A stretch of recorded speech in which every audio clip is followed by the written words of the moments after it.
आज से हम लोग इंडियन पॉलिटी की क्वेश्चन एंड आंसर सीरीज शुरू कर रहे हैं, जिसमें हम लोग संविधान के इतिहास से लेकर के संपूर्ण संविधान से रिलेटेड जो भी एग्जाम्स में आ चुके हैं उनको व्याख्या सहित देखेंगे।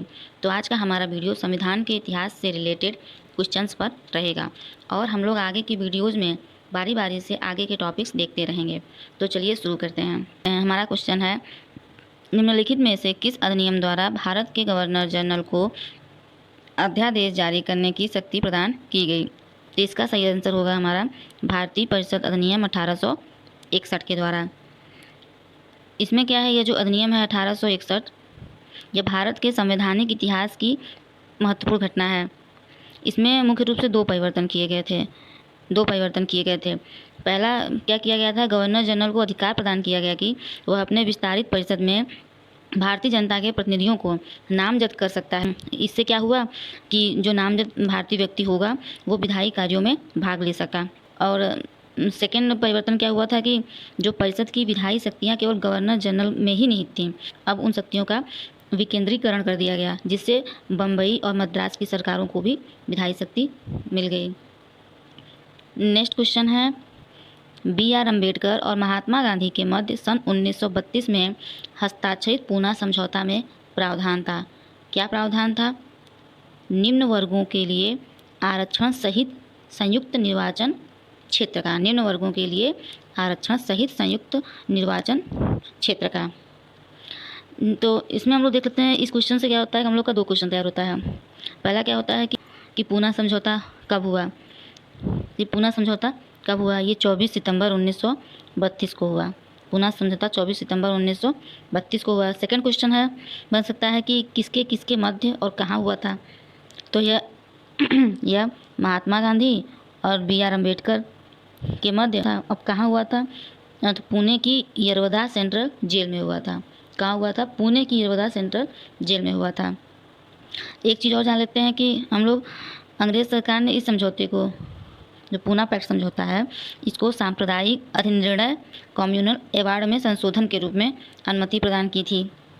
इस समझौते में दलित वर्गों के लिए पृथक निर्वाचक मंडल को त्याग दिया था, लेकिन दलित वर्ग के लिए आरक्षित सीटों की संख्या प्रांतीय विधानमंडलों में 71 से बढ़ाकर कितना कर दी? 147 कर दी। 71 से बढ़ाकर 147 कर दी। और केंद्रीय विधायिका में कुल सीटों की संख्या को 18% कर दिया। नेक्स्ट क्वेश्चन है, इसमें सुमेलित करने के लिए दिया हुआ है, अगस्त घोषणा, अगस्त प्रस्ताव, अगस्त संकल्प, प्रत्यक्ष कार्यवाही दिवस। इसको हम लोग थोड़ा विस्तार से देख लेते हैं। पहला क्या है? अगस्त घोषणा। ये जो अगस्त घोषणा है, इसको मॉन्टेग्यू घोषणा भी कहते हैं। लॉर्ड मॉन्टेग्यू के द्वारा किया गया था, इसलिए इसको मॉन्टेग्यू घोषणा कहते हैं। ये 20 अगस्त 1917 को की गई थी। लॉर्ड मॉन्टेग्यू ने ब्रिटिश संसद में घोषणा की थी कि ब्रिटिश सरकार का उद्देश्य भारत में उत्तरदायी शासन की स्थापना करना है। तो अगस्त घोषणा आपका लॉर्ड मॉन्टेग्यू से हो गया। ये हो गया आपका ऑप्शन, ये वाला सही, ए का सेकेंड, लॉर्ड मॉन्टेग्यू। नेक्स्ट है अगस्त प्रस्ताव। इसमें क्या हुआ था कि जो वायसराय हैं लॉर्ड लिननिथमो ने घोषणा की, जिसे अगस्त प्रस्ताव के नाम से जाना जाता है। द्वितीय विश्व युद्ध में हिटलर की असाधारण सफलता तथा हॉलैंड, बेल्जियम एवं फ्रांस के पतन के पश्चात ब्रिटेन की स्थिति नाजुक हो गई थी, अच्छी नहीं थी। तो ब्रिटेन ने युद्ध में भारतीयों का सहयोग प्राप्त करने के लिए समझौतावादी दृष्टिकोण से यह घोषणा की थी, अगस्त प्रस्ताव की। तो बी का हो गया ए। फिर है अगस्त संकल्प, महात्मा गांधी से संबंधित है, सी हो गया। 4 लास्ट हो गया प्रत्यक्ष कार्रवाई दिवस, मोहम्मद अली जिन्ना से। ये क्या है कि प्रत्यक्ष कार्रवाई दिवस भारत की स्वतंत्रता के पूर्व मुस्लिम लीग द्वारा सीधी कार्रवाई की घोषणा हुई थी, इसी को प्रत्यक्ष कार्रवाई दिवस कहते हैं। 14 अगस्त सन 1946 को कलकत्ता में भीषण दंगे शुरू हो गए थे। इस दंगे को कलकत्ता दंगा या कलकत्ता का भीषण हत्याकांड, ग्रेट कलकत्ता किलिंग कहते हैं। नेक्स्ट, महारानी विक्टोरिया को भारत की साम्राज्ञी नियुक्त किया गया। कब नियुक्त किया गया? तो इनको 1876 में साम्राज्ञी नियुक्त किया गया था। नेक्स्ट क्वेश्चन देखते हैं, रेगुलेटिंग एक्ट पारित किया गया। कब पारित किया गया? 1773 ईस्वी में पारित किया गया था। जो ये रेगुलेटिंग एक्ट है, इसका मुख्य उद्देश्य था भारत में ईस्ट इंडिया कंपनी की गतिविधियों को ब्रिटिश सरकार की निगरानी में लाना। इसके अतिरिक्त कंपनी की संचालन समिति में आमूल चूल परिवर्तन करना तथा कंपनी के राजनीतिक अस्तित्व को स्वीकार कर उसके व्यापारिक ढांचे को राजनीतिक कार्यों के संचालन योग्य बनाना भी इसका उद्देश्य था। तो इस अधिनियम को 1773 ईस्वी में ब्रिटिश संसद ने पास किया था और इसे लागू हुआ था 1774 में। नेक्स्ट क्वेश्चन है, मार्ले मिंटो सुधार बिल किस वर्ष में पारित किया गया था?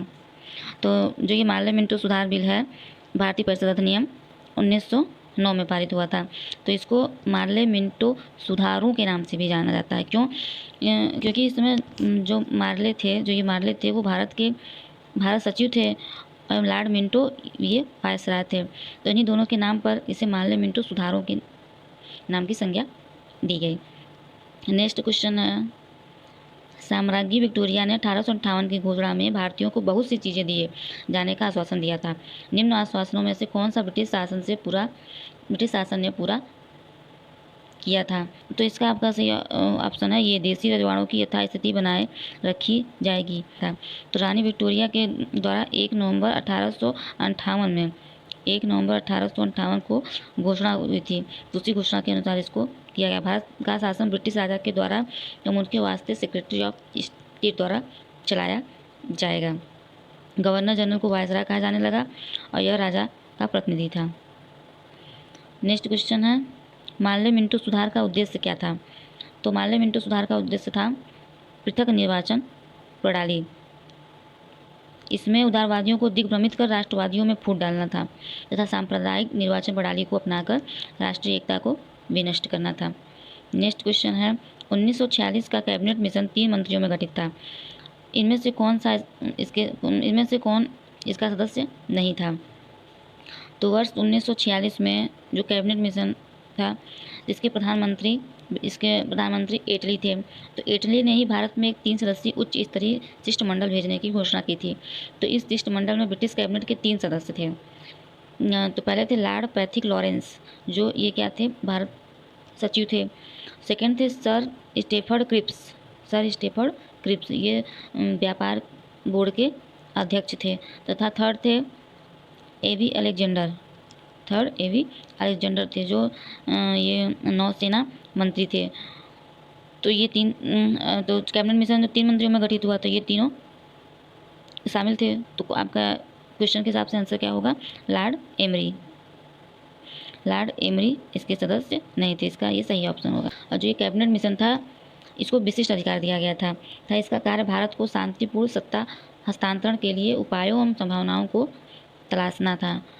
नेक्स्ट क्वेश्चन है, कैबिनेट मिशन योजना के विषय में कौन सा सही नहीं है? पाकिस्तान की स्वीकृति करना यह गलत है, ये मतलब सही नहीं है। प्रांतीय समूहीकरण करना यह इसका सही उद्देश्य है। भारतीय सदस्यों वाला अंतरिम मंत्रिमंडल ये भी सही है। संविधान निर्माण का अधिकार ये मुख्य उद्देश्य ये भी सही है। ये सही नहीं है पाकिस्तान की स्वीकृति, जिसका ये वाला ऑप्शन सही हो गया। नेक्स्ट क्वेश्चन है, भारत का संविधान लागू होने तक स्वतंत्रता के पश्चात इसका शासन किसके अंतर्गत चलाया गया?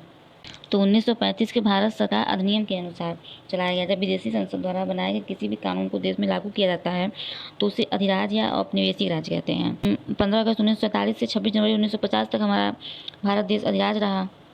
तो स्वतंत्रता के पश्चात भारत सरकार अधिनियम 1935 के अनुसार भारत का शासन चलता रहा।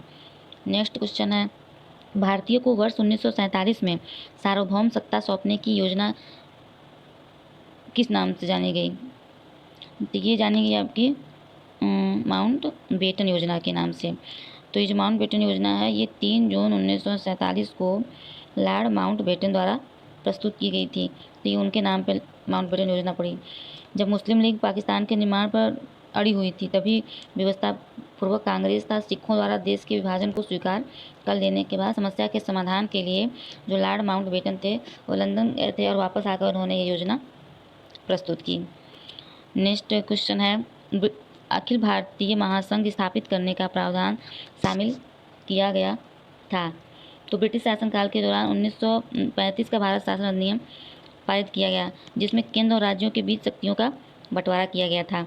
तो राज्य में द्वैध शासन को समाप्त करके 1935 के द्वारा ही राज्य में प्रांतों में वैध शासन को समाप्त करके केंद्र में लागू किया गया था। इसमें एक अखिल भारतीय महासंघ स्थापित करने का प्रावधान शामिल किया गया था। इस संघ का निर्माण तत्कालीन ब्रिटिश भारत में प्रांतों, चीफ कमिश्नर प्रांतों एवं देशी रियासतों को से मिलाकर होना था, परंतु यह व्यवस्था लागू नहीं की जा सकी। तो 1935 के भारत सरकार अधिनियम द्वारा स्थापित होने वाले संघ में अवशिष्ट शक्तियाँ गवर्नर जनरल को प्रदान कर दी गई। नेक्स्ट क्वेश्चन है, निम्न में से किस अधिनियम ने केंद्र में द्वैध शासन प्रणाली को स्थापित किया? अभी पीछे हम लोग देखें तो भारत शासन अधिनियम 1935 के द्वारा ही प्रांतों में 1919 से द्वैध शासन अधिनियम लागू किया गया था। भारत सरकार अधिनियम 1935 में प्रांतों से समाप्त कर दिया गया और केंद्र में द्वैध शासन को लागू कर दिया गया। नेक्स्ट क्वेश्चन है, संघीय प्रणाली का पहला प्रयास भारत सरकार अधिनियम द्वारा किया गया, कब किया गया था? 1935 में। इसमें ब्रिटिश शासनकाल के दौरान 1935 का भारत शासन अधिनियम पारित किया गया, जिसमें केंद्र और राज्यों के बीच शक्तियों का बंटवारा किया गया था तथा राज्य में द्वैध शासन जो था उसको समाप्त करके 1935 के तहत ही राज्यों में द्वैध शासन को समाप्त करके केंद्र में लागू किया गया था। आज का हमारा वीडियो यहीं एंड होता है। हम नेक्स्ट वीडियो में मिलते हैं और क्वेश्चंस के साथ। Thank you so much.